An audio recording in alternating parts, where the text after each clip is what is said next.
خانواده‌ای هستم که به سختی و مدت‌ها بعد از ازدواج پدر و مادرم به دنیا اومدم. وضعیت مالی متوسطی داشتیم. پدر و مادرم همیشه تلاش می‌کردن که من هیچ کم و کسری نداشته باشم. پدرم صبح تا شب سر کار بود و من بیشتر روزم و با مادرم توی خونه می‌گذروندم. به خاطر زحمت‌های زیادی که برام کشیده بودن و به خاطر تلاشی که برای رفاه من می‌کردن، همیشه دلم می‌خواست یه جوری جواب زحمتاشونو بدم. ولی خب هنوز سنم به اندازه‌ای نبود که بتونم این کارو بکنم. من و مادرم با هم خیلی صمیمی بودیم. همین صمیمیت باعث شده بود که مثل دوتا رفیق با هم باشیم. گاهی وقتا که با هم حرف می‌زدیم، بهش میگفتم که بهم بگه چیکار کنم تا بتونم زحمتاشونو جبران کنم. اونم همیشه میگفت که فقط درستو بخون و سعی کن که هیچ وقت با تو کج نذاری. اینجوری همه چی رو جبران میکنی. به خاطر همینم من با جون و دل درس میخوندم و تلاش میکردم که نمره هامو بالا نگه دارم. بیشتر همکلاسیام دنبال این بودن که با یه پسر دوست بشن و وقتشونو با دوست پسرشون بگذرونن. اما من سرم تو کار خودم بود و ترجیح میدادم که ذهنمو درگیر این مسائل نکنم. همه چی به خوبی و خوشی پیش رفت و بالاخره به سال آخر دبیرستان رسیدم. از همون موقع حسابی تلاش کردم که برای کنکور آماده بشم. به هر سختی که بود باید تلاشمو می‌کردم تا خانواده‌مو سرافراز کنم. پدر و مادرم تمام چیزایی که برای درس خوندن لازم بود و برام فراهم کرده بودن. انواع کتابای کمک درسی، چند تا معلم خصوصی و فضای ساکت خونه که توی اون روزا ساکت‌تر و حسابی بدون رفت و آمد شده بود. روزای قبل کنکور خیلی برام سخت بود. گاهی که از شدت درس خوندن کلافه می شدم، مادرم کنارم می نشست و نمیذاش ناامید بشم. دلم میخواست هرچه زودتر کنکور رو بدم و همه چی به خوبی و خوشی تموم شه. از اون راه طولانی بخش زیادیشو طی کرده بودم و فقط یکم مونده بود تا همه چی رو تموم کنم. هر روز بعد از تایم درس خوندن، مادرم با میوه و تنقلات می اومد پیشم و یکم با هم حرف می زدیم تا خستگیم در بره و دوباره شروع کنم به درس خوندن. یه روز سر ساعت همیشگی کتابمو بستم تا استراحت کنم. اما خبری از مادرم نشد. همونطور که خسته و بیجون روی تختم دراز کشیده بودم، چند بار صداش کردم. اما جواب نداد. از اتاق رفتم بیرون و یک راست رفتم سمت آشپزخونه. همون لحظه از دیدن مادرم که روی زمین افتاده بود ترسیدم. هر چقدر صداش می‌کردم و تکونش می‌دادم، هیچ عکس‌العملی نشون نمی‌داد. دست و پامو گم کرده بودم. واقعاً نمی‌دونستم باید چی کار کنم. سری زنگ زدم به اورژانس و بعدشم با پدرم تماس گرفتم تا خودشو برسونه خونه. مدام تکونش می‌دادم و گریه می‌کردم. اورژانس هم بالاخره رسید و سری اومدن بالای سر مادرم. بعد از یه معاینه کلی شروع کردن به احیا کردن مامان. از ترس می‌لرزیدم. تو همین فاصله پدرم رسید. جفتمون با دیدن مامان که علیرغم تلاش‌های نیروی اورژانس هیچ تغییری نمی‌کرد، فقط اشک می‌ریختیم و دعا می‌کردیم. اون چند دقیقه گذشت. خیلی سخت و طولانی هم گذشت. از دست دادن مادرم شوک وحشتناکی بهمون وارد کرد. دیگه از اون روز به بعد نتونستم حتی یک کلمه درس بخونم. دیگه نه کنکور برام معنی داشت و نه آینده و موفقیتم. بابام از همون روز سعی می‌کرد به جای مادرم بهم محبت کنه و هیچ وقت تنهام نذاره. اما طبیعتاً هر چقدر تلاش می‌کرد نمیتونست جای خالی مادرم رو پر کنه. خودش هم ضربه بزرگی خورده بود. هر دومون میدونستیم که دیگه قرار نیست هیچی مثل قبل بشه. یکم که گذشت و آرومتر شدیم، بابام مثل قبل صبح تا شب میرفت سر کار و منم داشتم خودمو با شرایط جدید وفق میدادم. باید به تنهایی عادت میکردم. به جای درس خوندن، کار هر روزم شده بود نگاه کردن به عکس و فیلمای مامانم و گریه کردن با خاطراتمون. بعد از یه مدت روز کنکور رسید و بدون آمادگی رفتم سر جلسه. با شرایطی که من داشتم، هیچ کس ازم انتظار قبول شدن نداشت. درستم بود.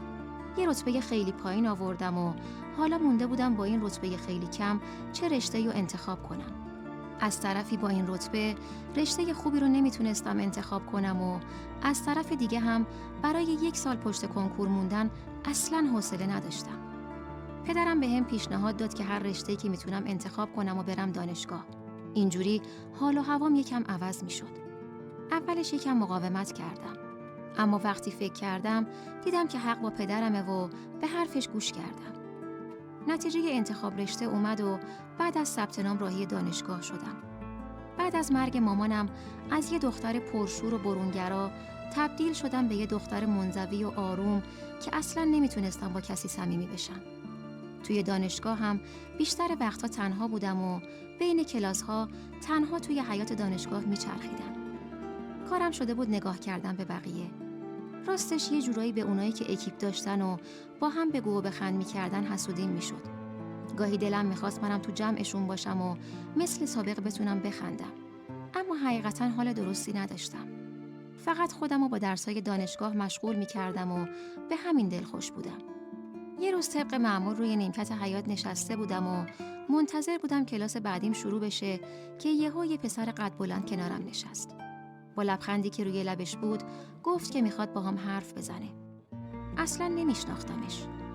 خودشو معرفی کرد و گفت که مدت هاست منو زیر نظر داره. اینجوری که خودشو معرفی کرد اسمش حامد بود و ترمای آخرشو میگذروند. مزاحم خیابونی نبود که بهش سیلی بزنم و بگم دیگه مزاحمم نشه. هم دانشگاهی بود و باید مؤدبانه تر باهاش رفتار میکردم. البته اگه بخوام با خودم رو راست باشم ازش بدمم نیومده بود. وگرنه شاید اگه حس بدی بهش داشتم مثل همون مزاحمای خیابونی باهاش برخورد میکردم. یه سیلی زیر گوشش میخوابوندم تا دیگه مزاحمم نشه. همون صحبت و آشنایی کوتاه باعث شد که هر روز با هم توی دانشگاه قدم بزنیم و حرف بزنیم. از اینکه بعد مدت‌های همزبون پیدا کرده بودم و میتونستم باهاش درد دل کنم حال خوبی داشتم. انگار یه نفر پیدا شده بود که حصار تنهاییمو شکسته بود. همین گپ و گفت‌ها و قدم زدن‌ها باعث شد کم کم بهش وابسته بشم و شایدم عاشقش شده بودم. رفتارای اونم دست کمی از رفتار یه آدم عاشق نداشت.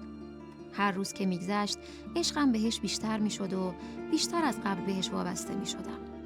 جوری که حتی روزایی که کلاس نداشتم میرفتم دانشگاه تا ببینمش.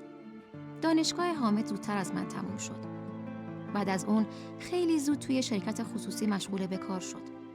شرکتی که حامد توش کار میکرد توی شهر دیگه‌ای بود و به همین خاطرم دیدارامون از قرارهای هر روز به قرارهای 10-12 روز یه بار تغییر کرد. بعد از یه مدت که وضع مالی حامد بهتر شد گفت که تصمیم گرفته رابطمون رو رسمی کنه. خیلی خوشحال شدم. ولی با این وجود یه کمی هم دودل بودم. چون دلم نمی اومد پدرم رو تنها بذارم.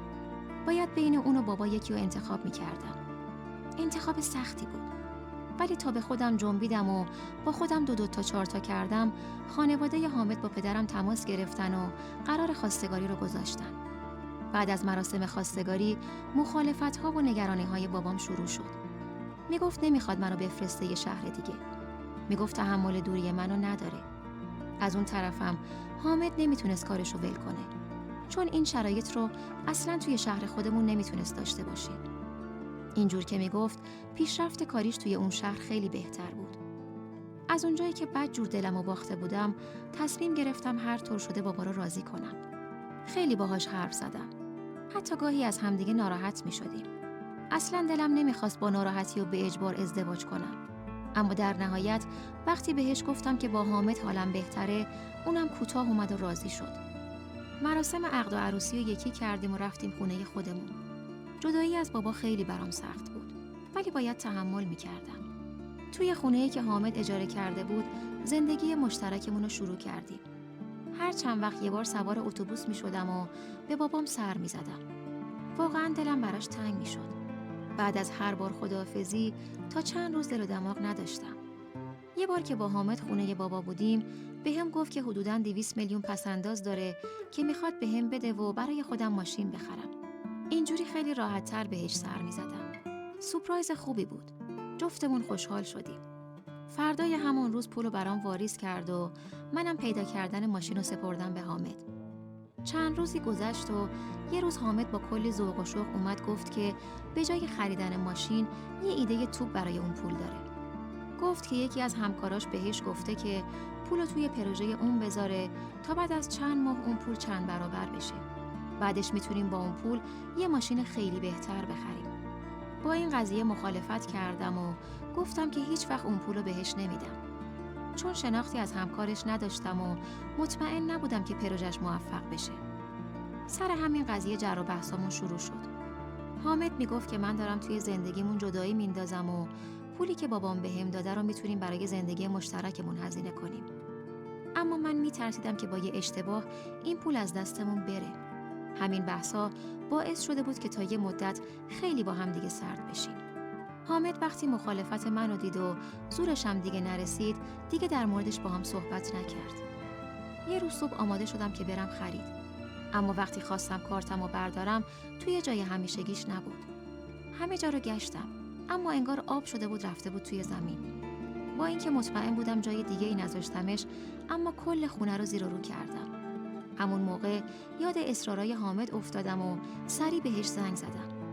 اما انگار اونم از کارتم خبر نداشت. نه اون روز و نه فردای اون روز کارتو پیدا نکردم. 2-3 روزی از اون ماجرا گذشت و وقتی که کارتو پیدا نکردم، تصمیم گرفتم بعد از تعطیلات آخر هفته برم بانک. شب قبل رفتنم وقتی این حرفو به حامد گفتم، احساس کردم رنگش پرید. یکم داستانای بی ربط سر هم کرد و آخر سر گفت که کارت دست اونه. کلی سرش داد و بیداد کردم و بهش گفتم که حق نداره درباره پولی که بابام بهم داده تصمیم بگیره. اونم گفت که هنوز پولو به همکارش نداده و تا من راضی به این کار نشم این کارو انجام نمیده. همون شب با کلی داستان سر هم کردن و با کلی وعده و وعید دادن بالاخره راضیم کرد. چند ماهی از این قضیه گذشت. هر بار که درباره سرمایه گذاری دوستش سوال می‌کردم، با کلی ذوق بهم میگفت که به زودی پولمون رو با سود چند برابری بهمون برمیگردونه. اونقدر با ذوق حرف میزد که منم باورم شد و همش منتظر بودم که به زودی یه پول خیلی گنده بهمون بده. یه روز داشتم میز شامو میچیدم که پلیس اومد در خونه و با حامد کلی صحبت کرد. خیلی شوکه شدم. وقتی که از حامد جریانو پرسیدم، بعد از کلی مقدمه چینی گفت که چند روزیه که از همکارش خبری نیست و ظاهراً پول ما و چند نفر دیگر رو برداشته و رفته. بعد از اون اتفاق نظرم نسبت به حامد کلی عوض شد. وقتی یادم می اومد که حامد پنهونی کارتمو برداشته بود و منو توی عمل انجام شده قرار داد و با وعده و وعید مجبورم کرده بود که اون پولو بهش بدم، ازش بدم می اومد. دیگه مثل قبل نمیتونستم دوستش داشته باشم. دیگه از اون روز به بعد هر روز با هم دعوا داشتیم. هیچ وقت فکرشو هم نمی کردم که یه روز به خاطر پول اینقدر به هم بی احترامی کنیم و حرمت همدیگه رو بشکنیم. احساس می کردم دیگه دلم نمیخواد باهاش زیر یه سقف زندگی کنم. خیلی تردید داشتم. تا اون موقع هیچ وقت تا این اندازه با هم قهر و دعوا نداشتیم. ولی هر قدر جلوتر می رفتیم رابطمون بدتر می شد. پدرم من بعد از یه مدت از ماجرا خبردار شد و بیشتر از این که نگران پولی که بهم داده باشه، نگران من و زندگیم بود. با اینکه ازش خجالت می‌کشیدم، اما مجبور شدم برم پیشش بمونم. دیگه نمیتونستم حامد و با اون همه بی احترامی تحمل کنم. بعد از کلی کلنجار رفتن با خودم، بالاخره تصمیم گرفتم ازش جدا شم. بابام اولش موافق طلاقم نبود. میگفت فدای سرت که اون پول رفت. اما وقتی بی احترامی های حامدو دید، برای درخواست طلاق کمکم کرد. مسیر طولانی رو تا مرحله طلاق طی کردم. اما در نهایت مهریه رو بخشیدم و از حامد جدا شدم. الان مدت هاست که دوباره با پدرم زندگی میکنم. ولی همه چیز متفاوت شده. نسبت به روزایی که مادرم زنده بود، نسبت به زمانی که با پدرم زندگی میکردیم و نسبت به دورانی که عاشق حامد شدم. دیگه هیچ روزی شبیه اون وقتا نیست. نمیدونم تصمیم درستی گرفتم یا نه. اما واقعا نمیتونستم با آدمی که نسبت بهش بدبین شده بودم زندگی کنم. کاش هیچ وقت عاشق نشده بودم. کاش هیچ وقت از شهر خودم نرفته بودم. کاش مادرم نمرده بود و میتونستم همه دردامو براش بگم تا مثل اون وقتها بازم به زندگی امیدوارم کنم.